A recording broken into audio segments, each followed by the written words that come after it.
Welcome दोस्तों, इस video में बात करेंगे अमीश देवगन और सुधीर चौधरी के बारे में। जैसे कि हम सभी को पता है, जी न्यूज़ के एंकर सुधीर चौधरी और न्यूज़ 18 के एंकर अमीश देवगन, जो कि अपनी न्यूज़ चैनल से काफ़ी फर्जी खबरें चलाते हुए दिखाई दिए हैं, लेकिन उनके ऊपर इस वक्त कोई भी कार्रवाई नहीं हुई थी। लेकिन वहीं कल की खबर के मुताबिक अमीश देवगन और न्यूज़ 18 के ऊपर केस दर्ज किया गया है कुलरा मुंबई की तरफ से। जैसे कि हमने पहले ही बताया था कि अमीश देवगन ने आर पार न्यूज़ के बीच में एक कम्युनल एंगल डालने की कोशिश करी थी।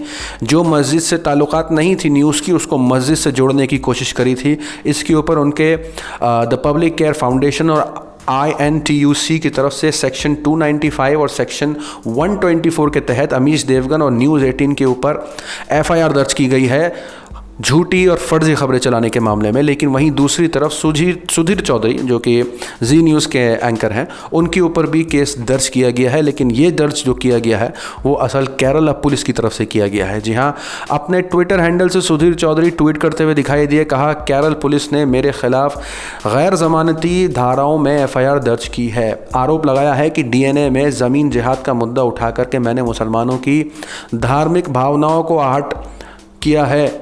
मेरा सवाल, क्या भारत में जिहाद का मुद्दा उठाना गुनाह है? जिहाद का नाम लिया तो जेल में डाल देंगे।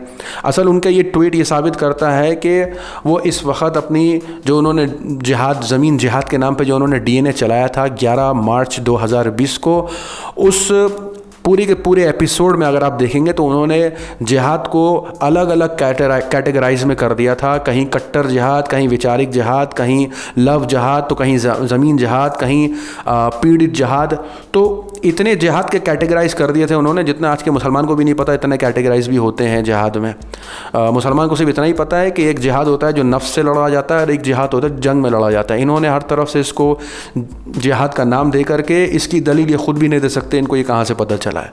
इन्होंने ये एपिसोड चलाया 11 मार्च 2020 को और हिंदू भाई बहनों के जहन में ये बात डालने की कोशिश करी कि आपके पड़ोसी जो मुसलमान अगर हैं तो वो इस वक्त जिहाद कर रहे हैं, या तो अपने आप को पीड़ित बताते हुए जिहाद करते हैं, तो जब पीड़ित नहीं रहते ताकतवर हो जाते हैं तो फिर आपको दबा के जिहाद करते हैं। तो इन्होंने अपनी एपिसोड में ये सब बातें करी थी।